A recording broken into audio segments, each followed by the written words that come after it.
روایت میں آتا ہے کہ اللہ جہنم سے دو لوگوں کو نکالے گا اور ان سے کہے گا کہ تمہیں جو عذاب مل رہا ہے یہ تمہارے اعمال کی وجہ سے ہے، میں تم پر ظلم نہیں کر رہا۔ پھر حکم ہوگا کہ ان دونوں کو پھر سے جہنم میں ڈال دیا جائے، تو ان میں سے ایک جہنم کی طرف دوڑتا ہوا جائے گا اور دوسرا آہستہ آہستہ جائے گا۔ تو اللہ ان سے پوچھے گا جہنم کی طرف تمہارے دوڑ کر جانے کی کیا وجہ ہے اور تمہارے آہستہ آہستہ جانے کی کیا وجہ ہے؟ تو دوڑ کر جانے والا شخص کہے گا کہ میں اس لیے جہنم کی طرف دوڑ کر جا رہا تھا کیونکہ نافرمانی کی وجہ سے جو عذاب مل رہا ہے کیا پھر سے میں نافرمانی کرتا؟ اور آہستہ جانے والا شخص کہے گا کہ اے اللہ، مجھے امید نہیں تھی کہ جہنم سے نکلنے کے بعد تو ہمیں پھر سے جہنم میں ڈال دے گا۔ تو اللہ ان دونوں کو جنت میں ڈالنے کا حکم دے گا۔ ہمارا رب کتنا رحیم ہے، یا اللہ ہمیں جہنم کی آگ سے محفوظ رکھنا۔ تو ضرور آمین لکھیں۔ دوستو، جب حضرت نوح علیہ السلام کی کشتی جودی پہاڑ پر رک گئی تو حضرت نوح علیہ السلام نے ایک کوے کو حکم دیا کہ وہ جائے اور زمین کا جائزہ لے کر آئے کہ زمین پر کتنا پانی باقی ہے۔ کوا وہاں سے اڑ گیا اور اسے مردار ملا، جسے کوا کھانے کے لیے بیٹھ گیا اور واپس پلٹ کر نہ آیا۔ اس کے بعد حضرت نوح علیہ السلام نے کبوتر کو زمین کا جائزہ لینے کے لیے بھیجا۔ کبوتر حضرت نوح علیہ السلام کے پاس واپس آیا تو اس کے پاؤں پہ کیچڑ لگا ہوا تھا، جس سے حضرت نوح علیہ السلام سمجھ گئے کہ پانی کو زمین ضبط کر چکی ہے لیکن ابھی بھی کیچڑ باقی ہے۔ پھر حضرت نوح علیہ السلام کبوتر پر بہت خوش ہوئے اور کبوتر کو امن اور سلامتی کی دعا دی۔ تو کیا آپ نے بھی کبھی کبوتر پالی ہے؟ کمنٹ میں ضرور بتائیں۔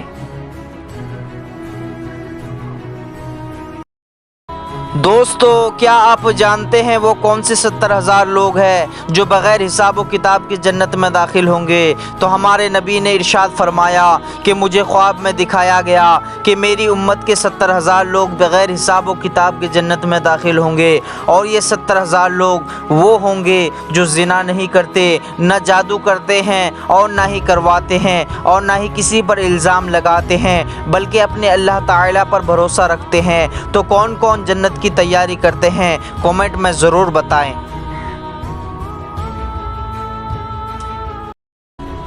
دوستو، کیا آپ جانتے ہیں کعبہ میں شیطان کو پتھر کیوں مارا جاتا ہے؟ تو جب اللہ کے حکم سے حضرت ابراہیم علیہ السلام اپنے بیٹے حضرت اسماعیل علیہ السلام کو ذبح کرنے جا رہے تھے تو شیطان بار بار آپ کو بھٹکانے کے لیے آ رہا تھا، تو حضرت ابراہیم علیہ السلام 3 بار 7 چھوٹے چھوٹے پتھر اٹھا کر شیطان کو مار کر بھگائے تھے۔ تو جس 3 جگہ پر حضرت ابراہیم علیہ السلام نے شیطان کو پتھر مارے تھے ان جگہوں پر 3 کھمبے بنا دیے گئے ہیں، اور جب بھی کوئی حج کرنے کے لیے جاتے ہیں تو مینا میں ان کھمبوں کو شیطان سمجھ کر پتھر مارتے ہیں، جو کہ ابراہیم علیہ السلام کی سنت ہے۔ تو کون کون حج کرنا چاہتے ہیں؟ کمنٹ میں ضرور بتائیں۔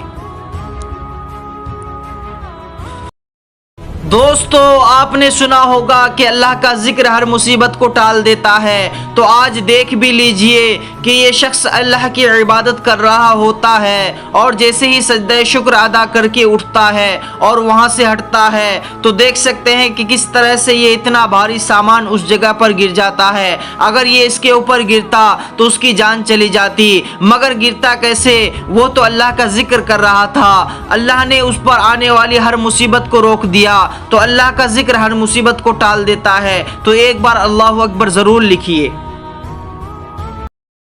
دوستو، ایک شیخ فرماتے تھے کہ قبرستان جایا کرو، وہاں تمہیں 1 سال کے بچے کی قبر بھی دکھے گی اور 100 سال کے بوڑھے کی قبر بھی دکھے گی۔ اس کا مطلب یہ ہے کہ موت کسی بھی وقت آ سکتی ہے، یہ عمر دیکھ کر نہیں آتی۔ قبرستان میں تمہیں امیر کی قبر بھی ملے گی اور غریب کی قبر بھی ملے گی۔ اس کا مطلب یہ ہے کہ موت نہ امیری دیکھتی ہے نہ غریبی، اور مرنے کے بعد سب کا ایک جیسا ٹھکانہ ہوتا ہے۔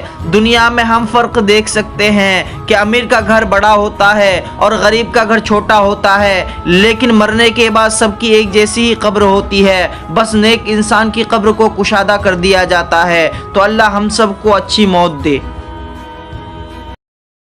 دوستو کیا آپ جانتے ہیں یاجوج ماجوج دجال سے پہلے نکلیں گے یا بعد میں؟ تو قیامت کی 10 سب سے بڑی نشانیوں میں سے ہے دجال کا نکلنا اور یاجوج ماجوج کا اس دیوار سے نکلنا جس دیوار میں ان کو حضرت ذوالقرنین نے قید کر دیا تھا۔ تو یاجوج ماجوج دجال کے بعد آئیں گے۔ پہلے دجال آ کر اپنا فتنہ پھیلا دے گا جس کو حضرت عیسیٰ علیہ السلام 40 دن کے بعد قتل کر دیں گے۔ تو یاجوج ماجوج دجال اور حضرت عیسیٰ علیہ السلام اور امام مہدی کے آنے کے بعد اس دیوار سے نکلیں گے اور نکلتے ہی پوری دنیا کو تباہ و برباد کرنا شروع کر دیں گے۔ تو کیا آپ جانتے ہیں یاجوج ماجوج کس کے بیٹے ہیں؟ کامنٹ کر کے ضرور بتائیں۔